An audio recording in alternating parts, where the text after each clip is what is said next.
planet's on fucking fire. Hey everybody, I'm Nikki and this is Backyard Politics. So this article was sent to me by Independent Left News. Go follow them on Twitter, Facebook, Instagram, all that fun stuff. So it's an article by The Intercept, and it says, Portland reckons with police attacks on protesters after months of unrest. Witness testimony and a video reconstruction detail deliberate violence by police against peaceful protesters. Days into the nationwide protest movement sparked by the police killing of George Floyd, the Black-led police accountability group Don't Shoot Portland sued the city of Portland, Oregon over use of tear gas against protesters. The lawsuit led to a temporary restraining order prohibiting the Portland Police Bureau from using tear gas except in narrow circumstances. But officers quickly switched gears in response to growing protests. They ramped up the deployment of OC spray, rubber bullets, pepper balls, flashbangs, and other impact munitions known as non-lethal or less lethal weapons. Don't Shoot Portland again sought and obtained a court order to limit police's use of those weapons.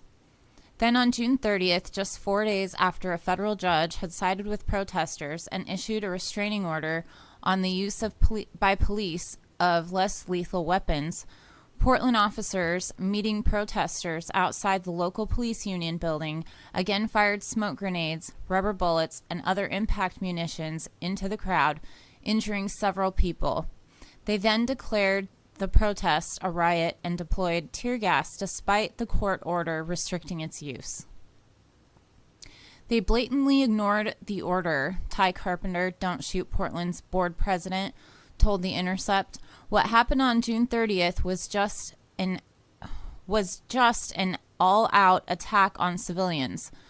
That night just really stands out for the vast amount of violence that was being inflicted on the street.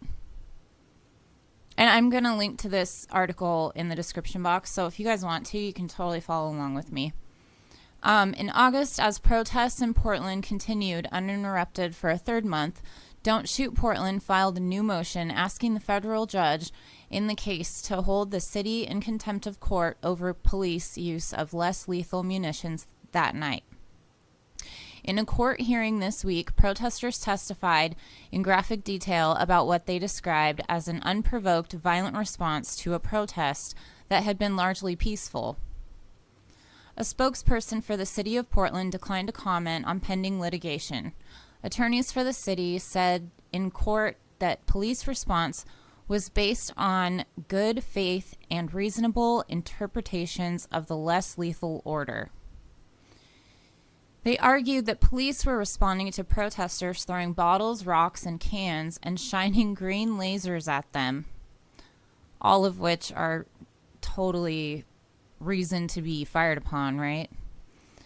And then officers feared that protesters would set the police union's building on fire.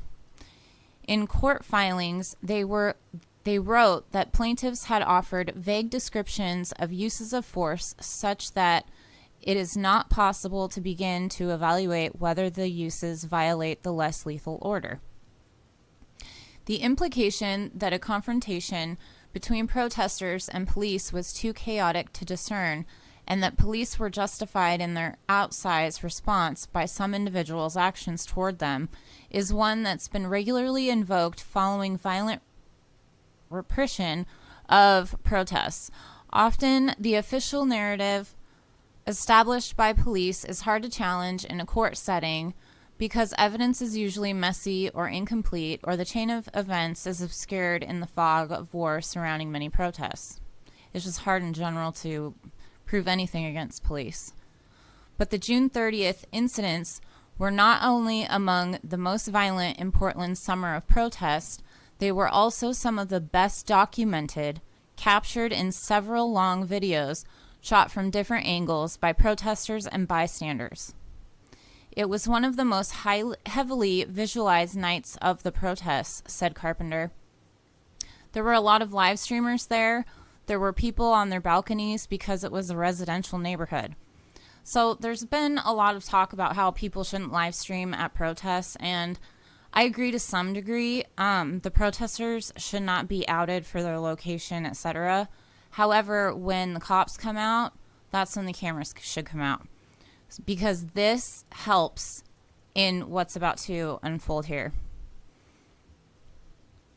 In fact, the number and quality of videos has allowed attorneys for Don't Shoot Portland, working with the Applied Research Group, SITU, to produce an unusually detailed reconstruction of that night's events, a granular analysis of a number of incidents of police violence over a 90-minute period of time that clearly shows the circumstances and lack of justification that preceded each deployment of force.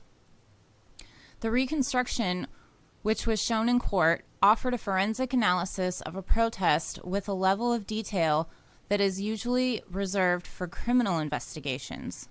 It provided a rare piece of evidence of abuse by officers that is much harder to dismiss than many witness accounts of police violence, opening the door for an equally rare moment of accountability. Just like with the Rodney King beating, that was not the first time that kind of thing has happened. It's the first time that it was exposed on video. What these protests have exposed is the utter contempt that the police bureau has for criticism, or even the idea that anybody should question what they do at any time. Jesse Merrithew, one of the attorneys representing Don't Shoot Portland, told The Intercept. You can watch it on video what actually happened, he added. What we're hopeful of is that this helps the court impose the accountability that the city has been unwilling or unable to impose on the police bureau.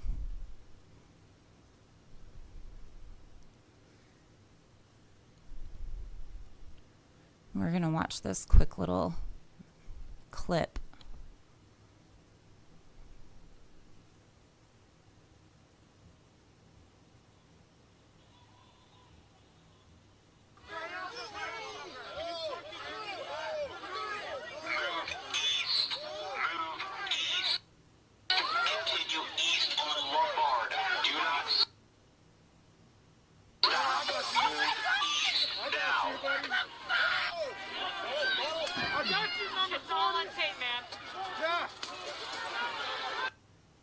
So I know that you couldn't read that tiny writing, but it'll describe in the article what that was about. Oh, shoot. Hang on. The night of June 30th. On the evening of June 30th, protesters who had previously stayed mostly downtown for the first time moved to the more suburban area where the Portland Police Association has its headquarters, and where it'd wake more white people up, probably. By then, a growing number of people in Portland had begun to protest, not only to demand justice for Floyd, but also large cuts to the police bureau's budget and accountability for violence carried out by local police. In court documents, Don't Shoot Police called the police union the chief obstacle to police accountability in the city. Protesters met a line of officers before reaching the union's building and stopped at a distance, chanting or listening to speakers. Witnesses described seeing a couple plastic bottles hurled toward the officers, but no further criminal conduct and nothing shocking or riotous. So, if that's all that happened, you would think that those individuals would be taken from the crowd and, dealt with separately, right? But within minutes of protesters' arrival, officers in full riot gear filled the street. Using a loudspeaker on an LRAD truck, a type of sonic weapon sometimes deployed at protesters, they announced that the assembly had been declared unlawful and threatened to deploy force to arrest protesters. Then, as the crowd complied with orders to move back, police unprovoked began pushing and beating people back with batons. Almost immediately, and responding to no visible provocation, they fired the first impact munitions and pepper sprayed people at close range. That's the video that we just saw. The reconstruction of the following hour and a half that was presented in court zeroed in on 4 moments that evening during which police deployed multiple types of less lethal weapons, as well as a moment when they bull rushed into the crowd. It ends showing police as they declared a riot and deployed tear gas.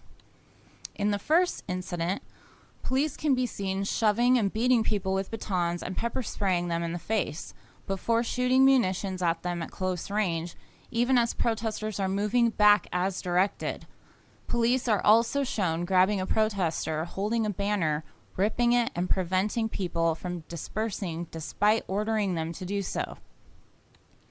In the second incident, a protester can be seen throwing a bottle on the ground in front of the police, in response to which police fire impact munitions at the protester multiple times before rolling a smoke grenade into the receding crowd. That does not sound tit for tat here to me. Officers are then seen firing at a different protester who kicked away a smoke canister. In the third incident, police are seen shooting impact munitions at a crowd that was posing no threat from 120 feet away, and then doing so again at a closer distance during a fourth incident. Here's a short clip on that. I think, no, this isn't it. In court, James Comstock, a lead investigator in the case, walked a judge through SITU's reconstruction, which he explained was built using a laser scan of the area to reproduce a 3-dimensional model of the street where the protest took place. So he took a 3D visual and turned it into how the background is of these videos so you can tell exactly what happened and where it happened. It's really impressive. Let's see here. Visual evidence of each incident was then mapped onto the model and replayed in real time. Each incident was presented from multiple viewpoints, including side views and aerial views captured by a bystander filming from his balcony. Everybody take note of what is going on here. And each deployment of force was shown in the context of 30 seconds that preceded it in order to paint as accurate a picture as possible of any action that might have been justified. Every time you see a cop, record them. You never know. You might be able to put footage together like this. This is so impressive. I don't know that anybody has used reconstruction like this in a protest case, Merrithew told The Intercept. We use them all the time in criminal cases, but we've used similar reconstructions for police shooting cases, and we've used similar reconstructions for police shooting cases. It gives a really good overview for people to understand what's going on. The movement of the police and the protesters and the violence, and it's in real time, so you can actually see what's happening, echoed Carpenter. It will show a lot of people what we've been saying, that it was all unprovoked. And it also goes against the mainstream media's narrative of there's riots in the streets. Yeah, well, if there are, it's caused by the cops. All the violence is on the cops' side. In court, the judge also heard firsthand accounts from protest participants, including Pedro Anglada Cordero, the protester who was shot with a rubber bullet after kicking a smoke canister away, and Eric Greatwood, a live streamer and a regular presence at Portland protests who recorded most of the event with a video action camera placed on top of a 20-foot pole, and who was shot in the groin with an FN 303 round, a type of impact munition that has caused fatal injuries in the past. He was shot in the groin with something that has caused fatal injuries in the past. They're supposed to be shooting these fucking munitions into the ground, first of all. Anglada Cordero, who was at the protest with his wife, was retreating from police along with most others in the crowd when a smoke canister was tossed toward him. Anglada Cordero who noted that his wife had already been coughing because of the chemical agents in the air. I've covered that in a recent video. They use toxic shit. Go back and watch that video.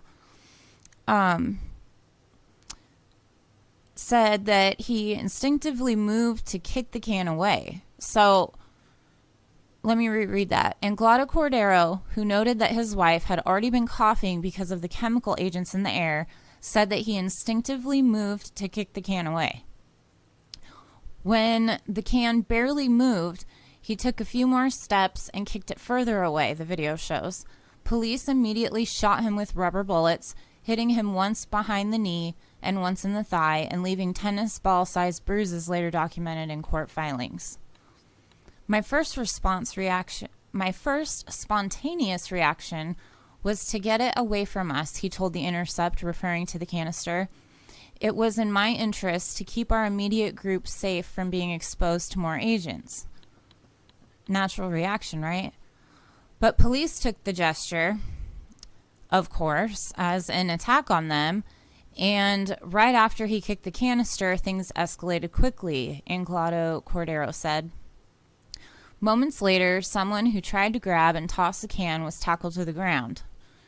In court, city attorneys sought to describe the incidents as evidence of protesters' violent conduct.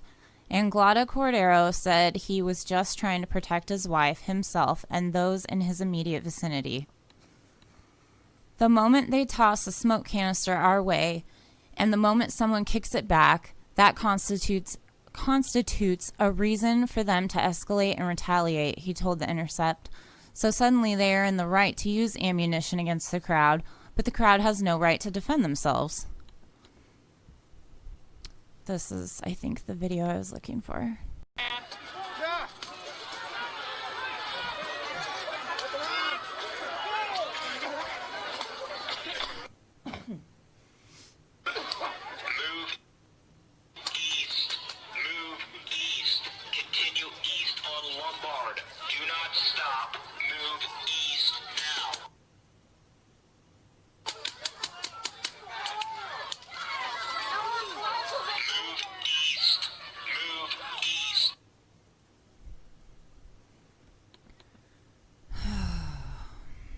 So,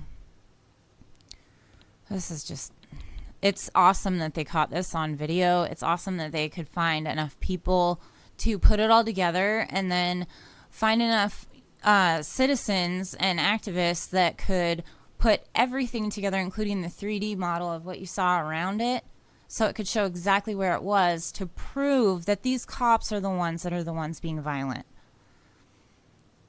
Eric Greatwood, an independent live streamer who has filmed dozens of protests, captured much of the evening on video, providing footage that was used for the reconstruction presented in court.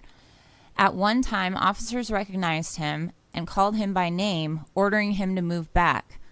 They just sent the hairs of my arm up just to call me by name like that, Greatwood told The Intercept. He complied but kept filming from the sidelines as police arrested protesters. Then moments later, as Greatwood crouched down to look at an unexploded smoke grenade, because they were taking pictures and footage of that so that, compile evidence, police fired an impact munition at him, hitting him in the groin. I know for a fact that they did it intentionally because there have been other people who have been fired on in that area, said Greatwood, who can be heard moaning in the video as he kept his camera rolling. I don't want to say any puns here, but this dude's got balls the further into this it goes. Seriously. They have sights on those things. They know exactly how to fire them. They are supposed to bounce them off the ground, like I just said. They fired directly at me. The U.S. Air Force veteran, Greatwood, said that anyone in the military caught doing what police did to him would be in prison. I don't know how a man can actually hit another man in the groin. That just completely baffles me. He totally aimed for it. The officer who shot him, Brent Taylor, said in court that he had not intended to target Greatwood's groin. I'm shooting at a moving target, he testified. I'm aiming at his lower legs. Remember, he's supposed to be aiming at the ground. He's admitting he's aiming at his lower legs. He says, I'm aiming at his lower legs, but how quickly he changes his position, I cannot control. Greatwood, who filed notice of his intent to sue the city for using excessive force, said that he was in pain for weeks after being shot and had difficulty using the bathroom. But he was back the next day to live stream the protest and many more since then. And then this is a quote from him. I just couldn't not film what was happening. Like I said, that dude's got balls. Competing narratives. In court, attorneys for the city pushed back against the reconstruction presented on behalf of Don't Shoot Portland. It wasn't an effort to provide an objective presentation from both police perspective and demonstrator perspective, right? An attorney for the city asked Comstock in cross-examination, noting that the reconstruction focused, for instance, on the actions of Portland police and not of Portland State Police, who were also on the scene. The purpose of this video is giving context around the video that we've collected, Comstock replied. In fact, the legal team representing protesters said that they chose to reconstruct the June 30th incidents over other episodes during which police may also have violated court orders, in part because of the volume of evidence available about them. It's important for the case to be able to give the court the best possible quality evidence so the court can determine whether or not they violate the order, said Merrithew. This is why independent journalism is so important. And it's not even just like people like me that are on YouTube or people that are writing articles. It's the people from the balconies as well that took footage of the terrible shit they were witnessing and then they provided it as evidence. And the only reason we're all allowed to do this is because of people like Julian Assange. It just, big picture. But as Portlanders reckon with the historic wave of protests that has gripped this city for months, leading to 2 deaths and hundreds of arrests, and as the upcoming mayoral race is likely to be determined in large part by officials' response to the protests, the broader public also has a right to see evidence of what happened, Merrithew argued. Probably a very small percentage of the public is looking at these things every night and actually paying attention to what's going on. They're hearing it from a 10,000-foot view, which allows them to sort of be naive in whatever camp they're predisposed to be in and whatever they're watching on mainstream media.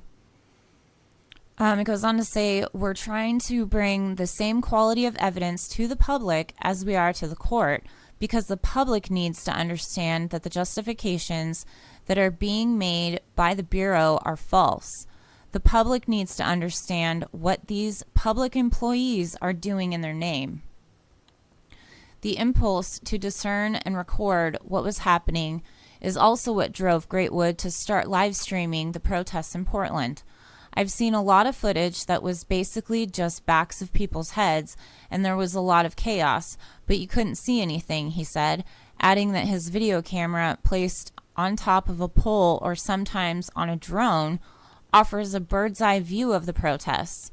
I wanted to figure out if protesters were causing the police's actions or if the police were just being a little bit heavy-handed.